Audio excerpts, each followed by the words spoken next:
قافلے والے تھکے ہوئے تھے، سب سو گئے، مارٹن بھی سو گیا۔ آدھی رات کو کسی کے آہستہ آہستہ ہلانے پر وہ جاگ اٹھا اور سرگوشی سنائی دی، اٹھو، پاس والے سب سو گئے۔ اسحاق ترک بھی سو گیا۔ آدھی رات کو کسی کے آہستہ آہستہ ہلانے پر وہ جاگ اٹھا اور سرگوشی سنائی دی، اٹھو، باہر والے خیمے کے پاس گھوڑا کھڑا ہے، زین پاس پڑی ہے، دیر نہ کرو، بھاگو۔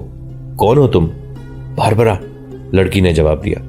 مجھ سے یہ نہ پوچھنا کہ مجھے تم سے کیا ہمدردی ہو سکتی ہے۔ یہ میں ہی تھی جس نے تمہیں بتایا تھا کہ ہم سب صلیبی جاسوس ہیں اور تمہیں غلط بتایا جا رہا ہے کہ ہم مسلمان ہیں۔ وقت ضائع نہ کرو، وہ سب سوئے ہوئے ہیں، جلدی اٹھو، گھوڑے والے خیمے سے بائیں طرف ہو جانا، آگے راستہ صاف ہے، میں اپنے خیمے میں جاتی ہوں۔ باربرا اپنے خیمے میں چلی گئی، وہاں کمان پڑی تھی۔ اس نے کمان اور تیروں کی ترکش اٹھائی اور خیمے سے باہر نکل کر اس راستے کے قریب بیٹھ گئی جو اس نے اسحاق کو فرار کے لیے بتایا تھا۔ اسحاق نے بڑی تیزی سے گھوڑے پر زین ڈال کر کس لی، گھوڑا کھولا اور دبے پاؤں چل پڑا۔ ریت پر گھوڑے کے قدموں کی آہٹ نہیں تھی، سب سوئے ہوئے تھے۔ خیمے سے ذرا دور جا کر وہ گھوڑے پر سوار ہوا، کچھ اور آگے جا کر اس نے ایڑ لگائی۔ صحرا کی خاموش اور خنک رات میں کمان کی پنگ سنائی دی اور ایک تیر اسحاق کی پیٹھ میں اتر گیا۔ فوراً بعد دوسرا تیر آیا اور یہ بھی اس کی پیٹھ میں لگا۔ اس کے ساتھ ایک لڑکی کا شور سنائی دیا، بھاگ گیا، بھاگ گیا، اٹھو، جاگو۔ سب جاگ اٹھے، مشعلیں جلائی گئیں۔ باربرا شور بپا کیے ہوئے تھی کہ قیدی بھاگ گیا ہے۔ اس کے ہاتھ میں کمان تھی، بہت جلدی گھوڑے دوڑا دیے گئے، انہیں زیادہ دور نہ جانا پڑا۔ اسحاق کو دو تیروں نے گھوڑے سے گرا دیا تھا اور گھوڑا کچھ دور کھڑا تھا۔ تیر قریب سے چلائے گئے تھے، اس لیے جسم میں گہرے اتر گئے تھے۔ اسحاق ابھی ہوش میں تھا، اسے اٹھا کر لے آئے۔ سربراہ نے اس سے پوچھا کہ اسے بھاگنے میں کس نے مدد دی تھی۔ اس نے جواب دیا، نہیں، میں نے گھوڑا اور زین دیکھی، سب سو گئے تھے، میں بھاگ اٹھا۔ اس کے فوراً بعد وہ غشی میں چلا گیا اور غشی میں ہی شہید ہو گیا۔ میں نے اسے گھوڑے پر سوار ہوتے اور بھاگتے دیکھا تھا، باربرا نے کہا۔ اتفاق سے کمان اور ترکش میرے خیمے میں تھی، میں نے اٹھائی اور اس کے پیچھے دوڑی۔ یکے بعد دیگرے دو تیر چلائے، دونوں اسے لگ گئے، ورنہ یہ نکل گیا تھا۔ آج ہی یہ اتفاق کیوں ہوا کہ کمان اور ترکش تمہارے خیمے میں تھی؟ میرینا نے باربرا سے پوچھا۔ اور مارٹن، یہ گھوڑا تمہارا تھا؟ سربراہ نے کہا۔ یہ کہاں تھا اور زین کہاں تھی؟ یہ گھوڑا قیدی کے خیمے کے قریب بندھا تھا، ایک محافظ نے کہا۔ تم میرے اس کارنامے پر مٹی ڈالنا چاہتے ہو؟ باربرا نے غصے سے کہا۔ یہ کوئی اہم راز قاہرہ لے کر جا رہا تھا، میں نے اسے صرف بھاگنے سے نہیں روکا بلکہ ایک راز قاہرہ پہنچنے سے روکا ہے۔ یہ دراصل مارٹن کا تیار کیا ہوا ڈرامہ تھا کہ اسحاق کو بھاگنے کی سہولت ہو اور باربرا گھات میں بیٹھ کر اس کی طرف تیر چلائے تاکہ یہ کارنامہ باربرا کے کھاتے میں لکھا جائے۔ مگر ان کا سربراہ تجربہ کار جاسوس اور سوراخ رساں تھا۔ اس نے مارٹن اور باربرا کو گہری نظروں سے دیکھا اور کہا، مارٹن، میں اس پیشے میں تم سے بہت عرصہ پہلے آیا تھا، بیروت پہنچنے تک تم اور باربرا کوئی بہتر جواب سوچ لو۔ یہ ان لوگوں کی ذاتی رقابت اور دوستی دشمنی کی سیاست تھی جس کا شکار سلطان ایوبی کا ایک بڑا ہی قیمتی جاسوس ہو گیا۔ سلطان ایوبی کی پیش قدمی بہت تیز تھی، ان کی فوج آدھی سے زیادہ مسافت طے کر کے اس علاقے میں پہنچ چکی تھی جس پر صلیبیوں کا سایہ پڑا ہوا تھا۔ اس جگہ تک فوجیوں کا حلیہ ایک جیسا تھا، گرد کی تہوں میں کسی کا چہرہ پہچانا نہیں جاتا تھا۔ مئی کا مہینہ تھا جب صحرا لوہے کی طرح تپ رہا تھا، سب نے منہ سر کپڑوں میں لپیٹ رکھے تھے، کوئی بھی اجازت کے بغیر پانی نہیں پی سکتا تھا، دستے ترتیب میں نہیں رہے تھے۔ گھوڑوں اور اونٹوں کے سواروں نے پیادوں کو باری باری گھوڑوں اور اونٹوں پر سوار کرانا شروع کر دیا۔ فضا جل رہی تھی اور ایک گونج دور دور تک سنائی دے رہی تھی، لا الہ الا اللہ، لا الہ الا اللہ۔ کبھی چند سپاہی مل کر کوئی ترانہ گاتے تھے اور فوج جنون اور وجد کی کیفیت میں چلی جا رہی تھی۔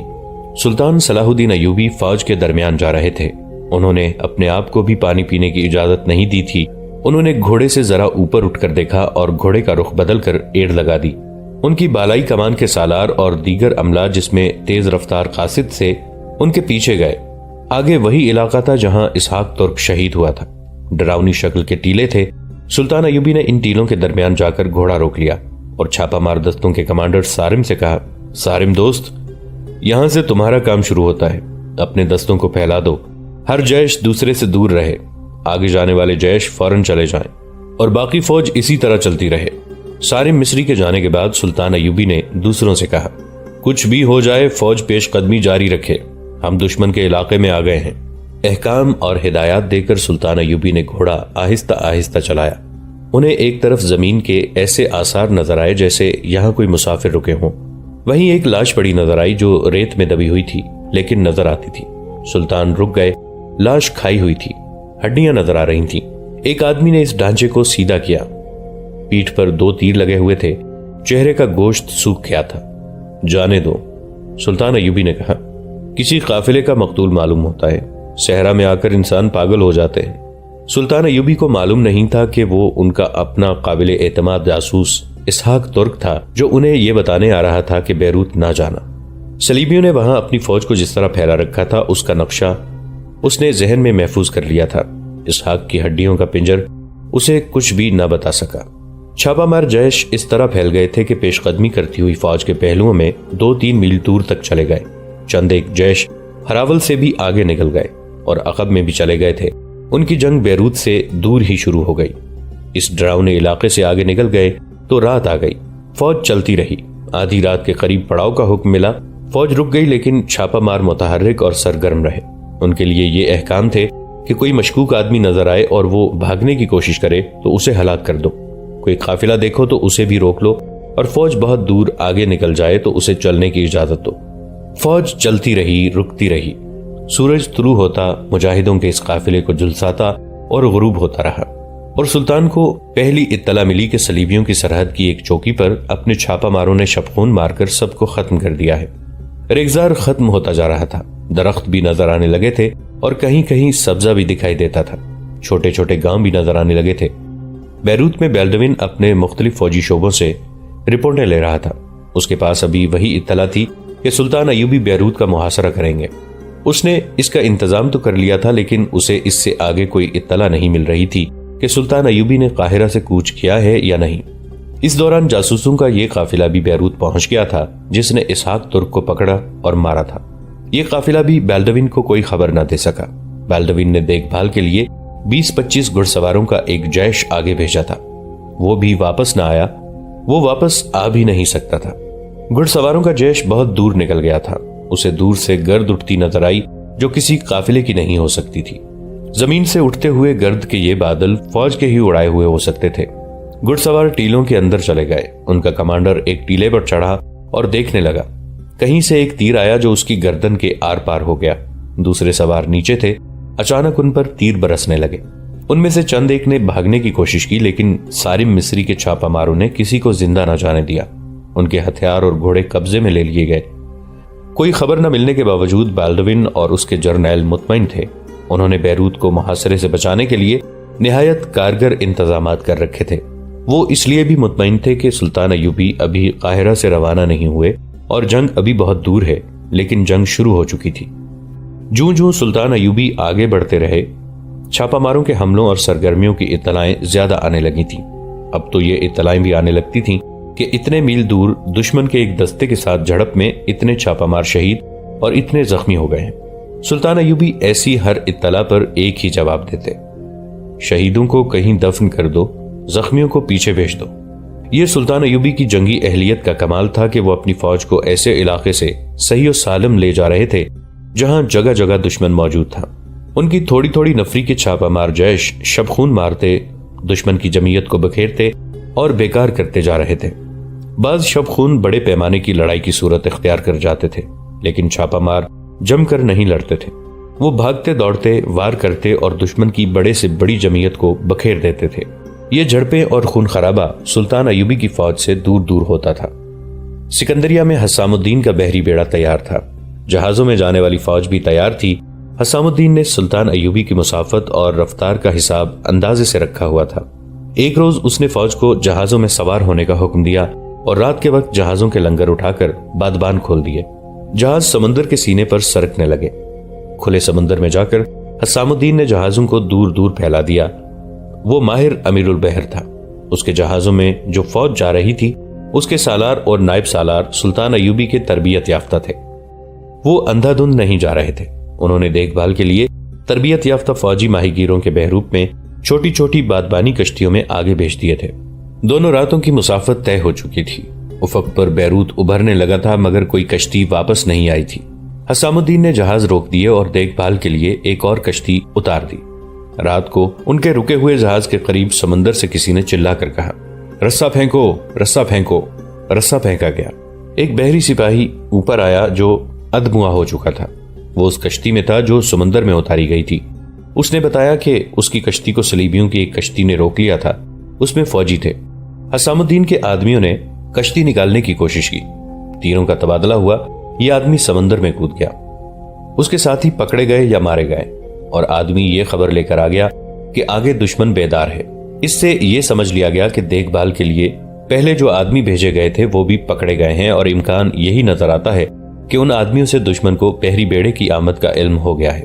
بحری بیڑا بیروت سے اتنی دور تھا کہ سورج غروب ہوتے ہی بادبان کھولے جاتے تو جہاز آدھی رات کو بیروت کے ساحل سے جا لگتے، مگر خطرہ یہ تھا کہ ساحل پر صلیبیوں نے آتشی گولے پھینکنے کے لیے منجنیقیں لگا دی ہوں گی، جن سے جہازوں کو بچانا محال ہو جائے گا، مگر ان خطروں سے ڈر کر پیچھے رہنا بھی مناسب نہیں تھا۔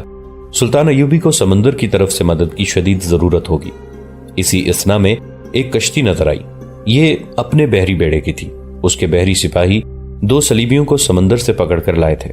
یہ اسی کشتی میں تھے جس نے حسام الدین کے بیڑے کی کشتی پر حملہ کیا تھا۔ یہ بھی سمندر میں کود گئے تھے اور تیرتے تیرتے ادھر ادھر نکل آئے تھے۔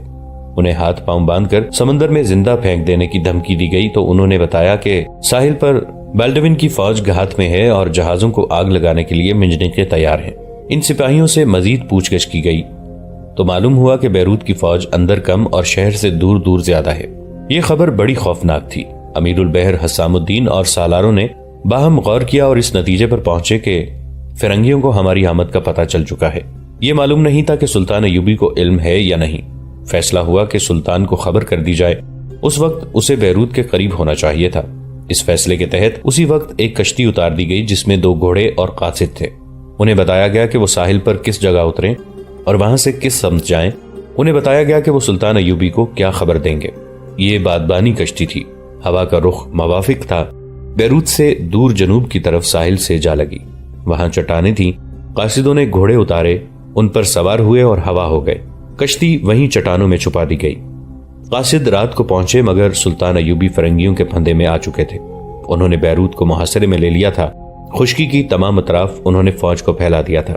سلطان ایوبی نے اپنے ایک محفوظہ کے دستے کو جوابی حملے کے لیے استعمال کیا، مگر فرنگیوں نے جم کر مقابلہ کیا۔ اگلے روز محاصرے کے ایک اور حصے پر ایسا حملہ ہوا، سلطان ایوبی نے اس کے خلاف بھی محفوظہ کو بھیجا۔ تب سلطان نے محسوس کیا کہ وہ محفوظہ کو استعمال کیے بغیر جنگ جیت لیا کرتے تھے، مگر یہاں ان کے محفوظہ کی آدھی قوت ابتدا ہی میں لڑائی میں جھونکی گئی تھی۔ وہ محاصرے کو کمزور نہیں کرنا چاہتے تھے۔ انہیں کچھ شک ہونے لگا۔ ان کا دیکھ بھال یعنی ریکی اور چھاپا ماروں کا انتظام نہایت اچھا تھا۔ انہیں اطلاعیں ملنے لگیں کہ عقب میں ہر طرف دشمن موجود ہے۔ ایک چھاپا مار جیش میں سے صرف ایک سپاہی خون میں ڈوبا ہوا بچ کر آیا۔ وہ صرف یہ بتا کر شہید ہو گیا کہ اس کا پورا جیش فرنگیوں کے پورے دستے کے گھیرے میں آ گیا تھا۔ کوئی بھی زندہ نہیں رہا، اور یہ کہ ہمارا محاصرہ فرنگیوں کی بہت بڑی فوج کے محاصرے میں ہے۔ اس کے فوراً بعد سمندری قاصد پہنچ گئے۔ انہوں نے سمندر کی خبر سنائی اور حسام الدین کے لیے حکم مانگا۔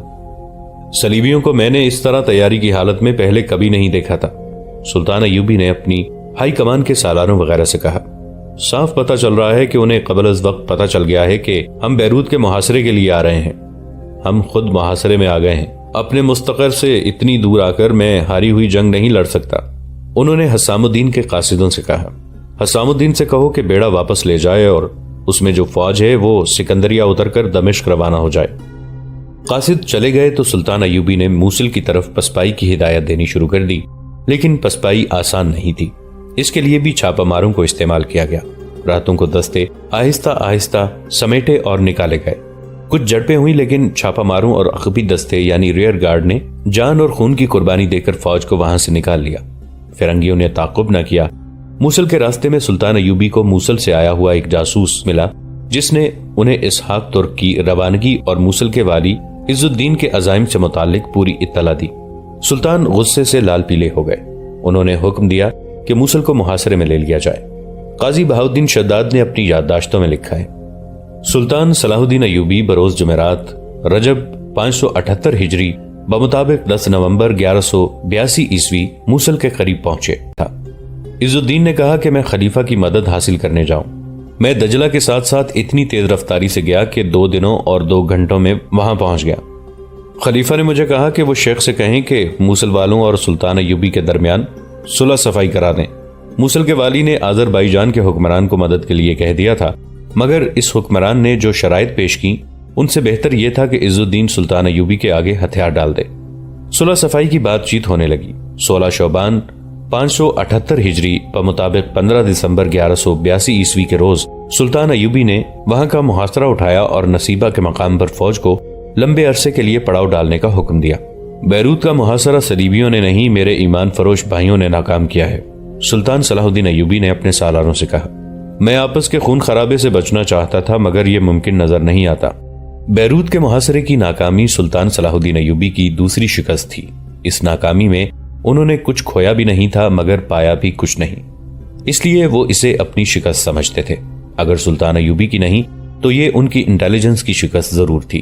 بیروت والوں کو قبل از وقت پتہ چل گیا تھا کہ سلطان ایوبی بیروت کو محاصرے میں لینے آ رہے ہیں۔ صلیبیوں کو یہ خبر قاہرہ سے ہی ملی ہوگی، حالانکہ سلطان ایوبی نے اپنی ہائی کمانڈ کے سالاروں کے سوا کسی کو پتہ نہیں چلنے دیا تھا کہ ان کا ہدف کیا ہے۔ آپ اسے شکست نہ کہیں، ایک سالار نے سلطان ایوبی کو مایوسی کے عالم میں دیکھ کر کہا، بیروت وہی ہے جہاں پہلے تھا، وہی رہے گا، ہم اس شہر پر ایک اور حملہ کریں گے۔ اتنا بڑا شکار میرے ہاتھ سے نکل گیا۔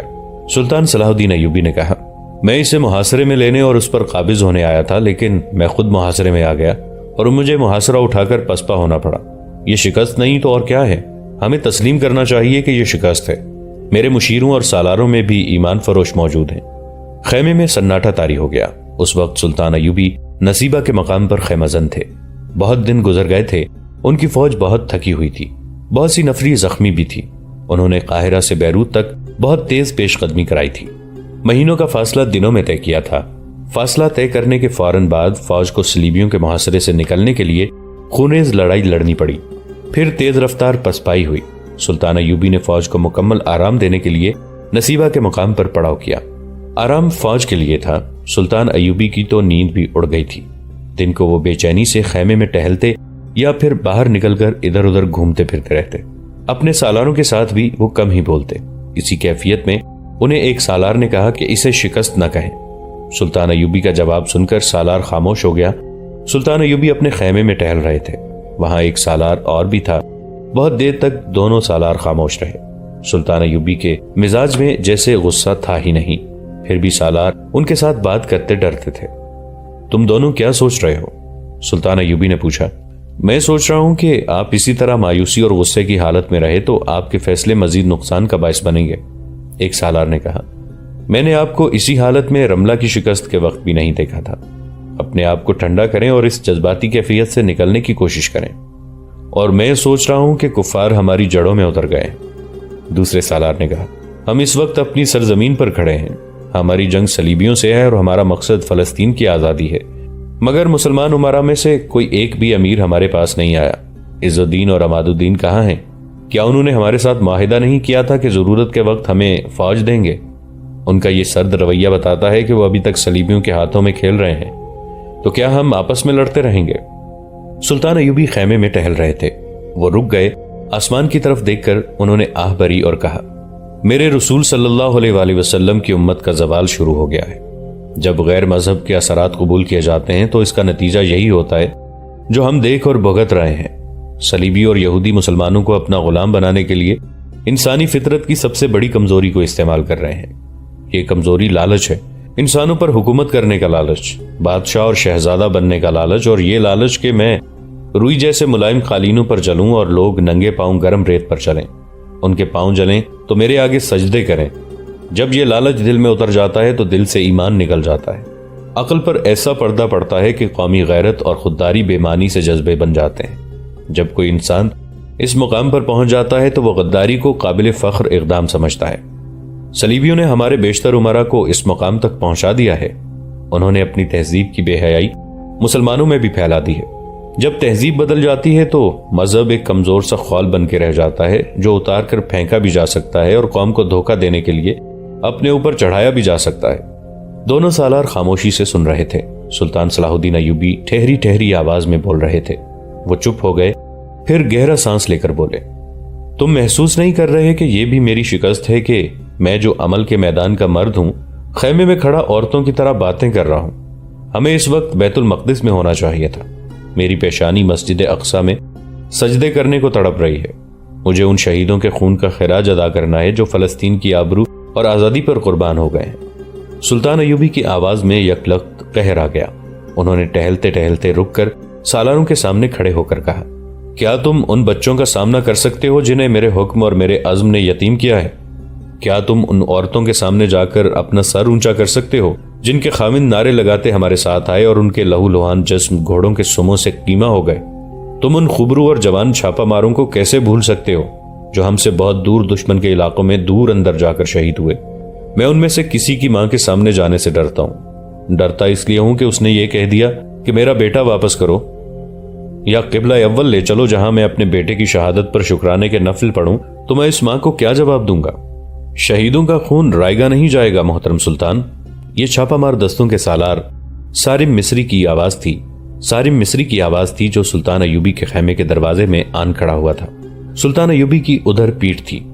کسی شہید کی ماں اپنے بیٹے کے خون کا حساب نہیں مانگے گی۔ رسول اللہ صلی اللہ علیہ وآلہ وسلم کا کلمہ پڑھنے والی ماؤں کا دودھ زمزم جیسا پاک اور مقدس ہے۔ اس دودھ کے پلے ہوئے بیٹے آپ کے حکم سے نہیں، اللہ کے حکم سے لڑا کرتے ہیں۔ آپ ان کے خون کا خراج اپنے ذمہ نہ لیں۔ غداروں کے خون کی بات کریں، ہماری تلواریں غداروں کے خون کی پیاسی ہیں۔ تم نے میرے حوصلے میں جان ڈال دی ہے سارم، سلطان ایوبی نے کہا۔ میرے یہ دونوں رفیق مجھے یہی کہہ رہے تھے کہ مایوس اور جذباتی ہونے کی ضرورت نہیں۔ ضرورت ہے بھی کیا؟ سارم مصری نے کہا، شکست ہے لیکن دائمی تو نہیں۔ ہم اسے فتح میں بدل سکتے ہیں اور بدل کر دکھائیں گے۔ اگر بات میدان جنگ کی ہوتی تو میں ایک بازو کٹوا کر بھی مایوس اور پریشان نہ ہوتا، سلطان ایوبی نے کہا۔ صورتحال یہ پیدا ہو گئی ہے کہ دشمن زمین کے نیچے چلا گیا ہے۔ صلیبی اور یہودی ہماری قوم میں ایسے زہریلے اثرات ڈال رہے ہیں جو پرکشش اور طلسماتی ہیں۔ قوم اور فوج کے متعلق مجھے اطمینان ہے۔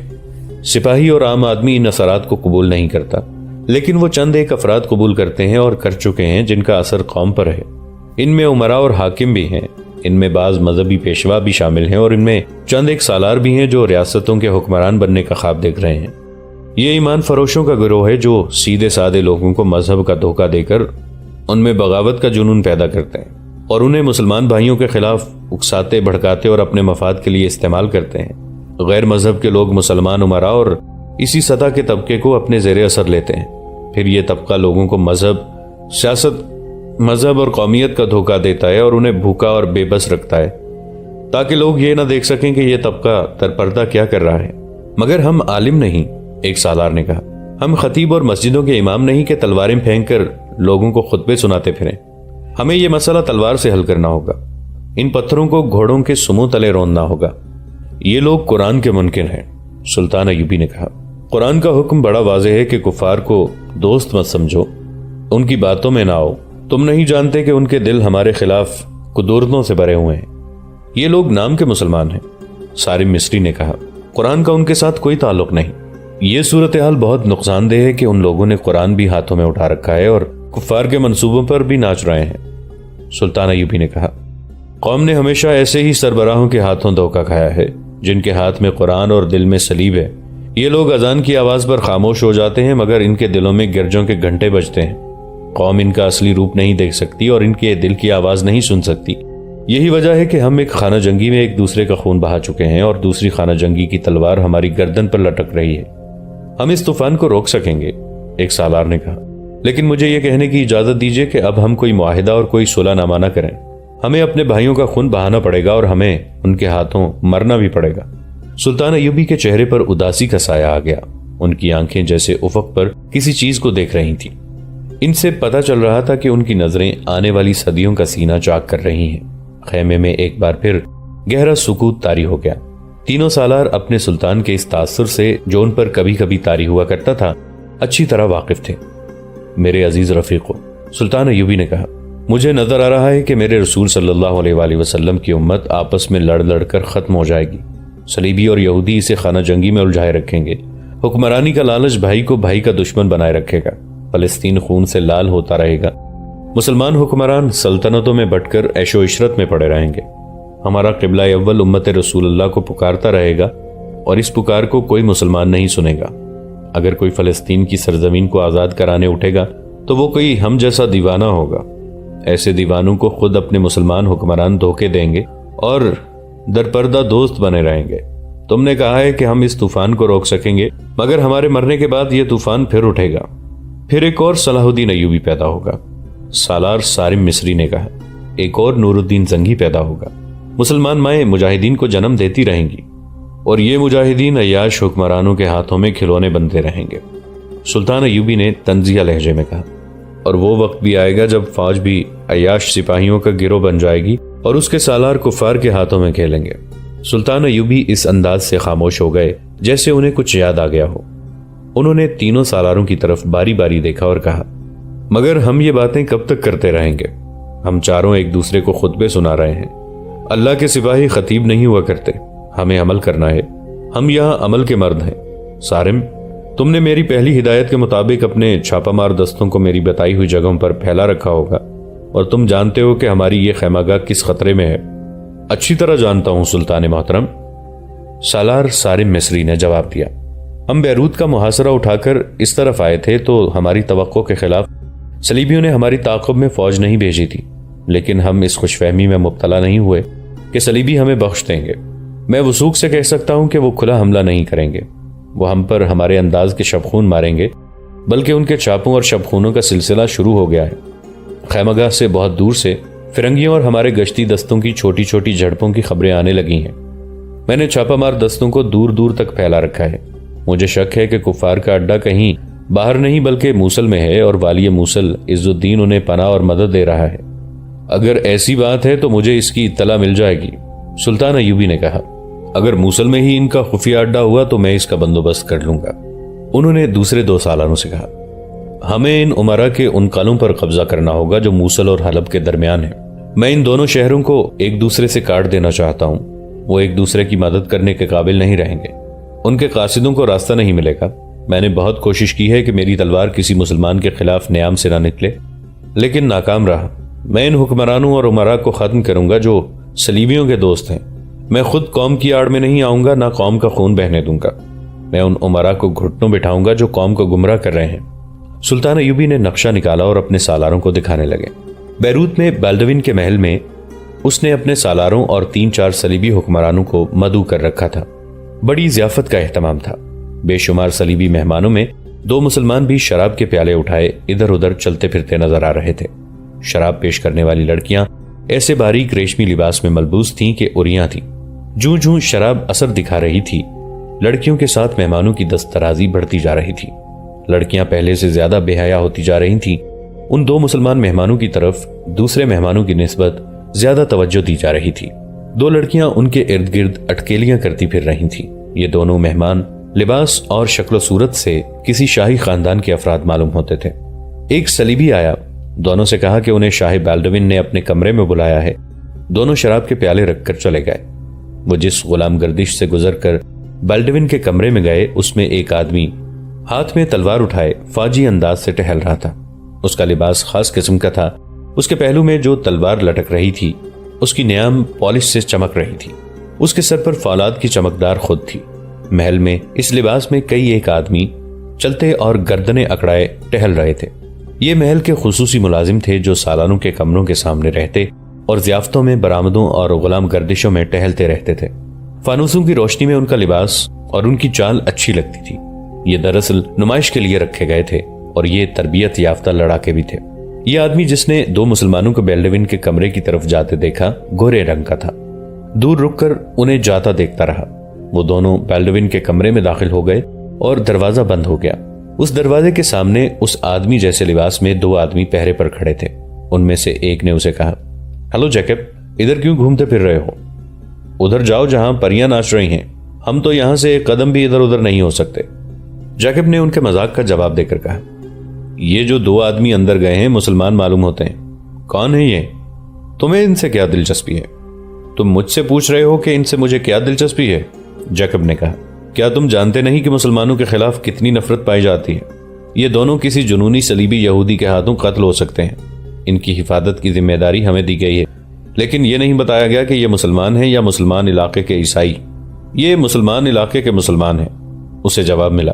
یقین سے نہیں کہا جا سکتا، جہاں تک ہم جانتے ہیں یہ موصل سے آئے ہیں، غالباً عز الدین کے ایلچی ہیں، صلاح الدین ایوبی کے خلاف مدد مانگنے آئے ہوں گے۔ جیکب نے کہا، ان ایلچیوں کو کون سمجھائے کہ صلاح الدین ایوبی ختم ہو چکا ہے؟ رملہ سے شکست کھا کر بھاگا تو بیروت کو محاصرے میں لینے آ گیا، اس کے بحری بیڑے کو آگے آنے کی جرت نہ ہوئی۔ مجھے ہمیشہ افسوس رہے گا کہ ہماری فوج نے ایوبی کی فوج کا تعاقب نہیں کیا، ورنہ آج ایوبی قید خانے میں ہوتا۔ تم اپنا کام کرو دوست، ایک پہرے دار نے تنزیہ کہا۔ سلطان صلاح الدین ایوبی قید ہو گیا تو اس کی سلطنت تمہیں نہیں ملے گی، اگر شاہ بیلڈوین مارا گیا تو بیروت کی بادشاہی تمہارے نام نہیں لکھی جائے گی۔ جیکب وہاں سے ہٹ گیا، لیکن گھوم گھوم کر بند دروازے کو دیکھتا رہا جس کے پیچھے یہ دونوں مسلمان گم ہو گئے تھے۔ وہ دونوں عز الدین والی موصل کے ہی ایلچی تھے۔ اس سلسلے کی پچھلی کسی قسط میں بیان کیا جا چکا ہے کہ سلطان ایوبی جب بیروت کا محاصرہ اٹھا کر موصل کی طرف گئے تھے تو عز الدین نے قاضی بہاؤالدین شداد کو خلیفہ کی طرف بغداد کو اس عرض داشت کے ساتھ دوڑایا تھا کہ سلطان ایوبی کے ساتھ اس کی صلح کرا دیں۔ دوسرے لفظوں میں اس نے یہ درخواست کی تھی کہ اسے سلطان ایوبی سے بچایا جائے۔ خلیفہ نے یہ کام شیخ العلماء کے سپرد کر دیا تھا اور سلطان ایوبی نے عز الدین کو بخش دیا۔ عز الدین نے بظاہر سلطان ایوبی کے آگے ہتھیار ڈال کر صلح کا معاہدہ کر لیا تھا، لیکن اس نے درپردہ دو ایلچیوں کو صلیبی حکمران بیلڈوین کے پاس بھیج دیا تھا۔ یہ دو ایلچی اب بیلڈوین کے کمرے میں بیٹھے تھے۔ والی موصل نے کہا ہے کہ آپ نے صلاح الدین ایوبی کا تعاقب نہ کر کے بہت بڑی غلطی کی ہے۔ ایک ایلچی نے بیلڈوین کو بتایا، آپ نے اس کی فوج کو آرام کرنے کا موقع دے دیا ہے۔ والی موصل نے کہا ہے کہ میں تحریری پیغام نہیں دے سکتا کیونکہ راستے میں پکڑے جانے کا خطرہ ہے۔ میں آپ کو مشورہ دیتا ہوں کہ دمشق کی طرف پیش قدمی کریں اور اس شہر کو محاصرے میں لے کر اس پر قبضہ کر لیں۔ آپ کی فوج ایسے راستے سے اور اتنی تیزی سے دمشق پہنچے کہ صلاح الدین ایوبی دمشق بروقت نہ پہنچ سکے۔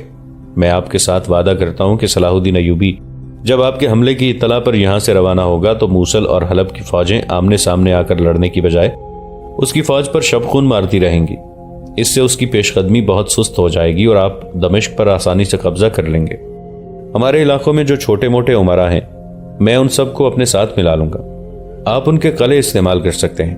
میں آپ کی فوج کو موصل کے اندر قیام کی اجازت نہیں دے سکتا کیونکہ اس سے صاف ظاہر ہو جائے گا کہ میرا اور آپ کا اتحاد ہے۔ میں سلطان صلاح الدین ایوبی کو یہ تاثر دے رہا ہوں کہ میں اس کا دوست ہوں۔ ایلچی جب یہ پیغام دے رہے تھے اس وقت بیلڈوین کے ساتھ اس کے دو جرنیل تھے۔ عز الدین کے ایلچی بھی فوجی مشیر تھے، جنگی امور کو اچھی طرح سمجھتے تھے۔ بیلڈوین ان کے ساتھ اس مسئلے پر بحث اور بات چیت کرتا رہا۔ اس نے دیکھ لیا کہ یہ مسلمان اس کے جال میں آ گئے ہیں، چنانچہ اس نے اپنی شرطیں عائد کرنی شروع کر دیں۔ عز الدین کو شاید پوری طرح احساس نہیں کہ صلاح الدین ایوبی کو بے خبری میں نہیں دبوچا جا سکتا۔ بیلڈوین نے کہا، ہم دمشق کو محاصرے میں لیں گے تو وہ برق رفتار پیش قدمی کر کے ہم پر عقب سے حملہ کر دے گا۔ میں اسے ممکن نہیں سمجھتا کہ ہم دمشق کی طرف پیش قدمی کریں تو صلاح الدین ایوبی کو قبل از وقت خبر نہ ہو۔ وہ عقاب اور گدھ کی طرح بہت دور سے شکار کو دیکھ لیتا اور ایسا جھپٹا مارتا ہے کہ پسپائی بھی محال ہو جاتی ہے۔ ہم ابھی کھلی جنگ کا خطرہ مول نہیں رہ سکتے، ہم اس کے لیے تیاری کر رہے ہیں۔ فوری طور پر ہم نے یہ بندوبست کروانا ہے کہ چھاپا مار دستے بھیج دیے جائیں جو صلاح الدین ایوبی کی فوج کو آرام سے نہیں بیٹھنے دیں گے۔ ان دستوں کے لیے ہمیں مستقل اڈے کی ضرورت ہے۔ یہ آپ مہیا کر دیں گے تو ہم صلاح الدین ایوبی کی فوج کو صرف چھاپا مار دستوں سے ہی بے حال کر سکتے ہیں۔ وہ نہ لڑنے کے قابل رہے گا نہ بھاگ سکے گا۔ آپ ہمارے دستوں کو پناہ، مدد اور خوراک وغیرہ مہیا کرتے رہیں، ہم اسلحہ اور سامان بھیجتے رہیں گے۔ آپ حلب کے والی عماد الدین سے بھی کہہ دیں کہ ہم پر بھروسہ رکھے اور ہمارے چھاپا مار دستوں کو بوقت ضرورت پناہ اور مدد دیتا رہے۔ دوسرے عمرا اور قلعہ دار بھی آپ کے ساتھ ہونے چاہیے۔ ان کا خیال رکھیں کہ ان میں سے کوئی صلاح الدین کے پاس جا کر اس کا اتحادی نہ بن جائے۔ اتحاد کی شرائط طے کر لی گئیں۔ عز الدین نے ان ایلچیوں کو پورا اختیار دے رکھا تھا کہ وہ شرائط طے کر کے آئیں اور جو مراد صلیبیوں کو دینا مناسب سمجھیں دے آئیں۔ چنانچہ انہوں نے اپنا ایمان ایک صلیبی حکمران کے ہاں صرف اس لیے گروی رکھ دیا تھا کہ ان کی حکمرانی محفوظ رہے۔ انہوں نے اپنا کام کر لیا تو ضیافت میں شریک ہونے کے لیے چلے گئے۔ دوستو آج کے لیے اتنا ہی۔ اسی کہانی کی اگلی قسط کے ساتھ بہت جلد حاضر ہوں گے۔ نیچے کامنٹ سیکشن میں اپنی رائے کا اظہار ضرور کیجیے گا۔ ہمارے اس چینل کو سبسکرائب کر کے نیچے موجود بیل آئیکن کو بھی ضرور کلک کیجیے گا۔ اگلی ملاقات تک کے لیے ہمارا اور آپ کا اللہ نگہبان۔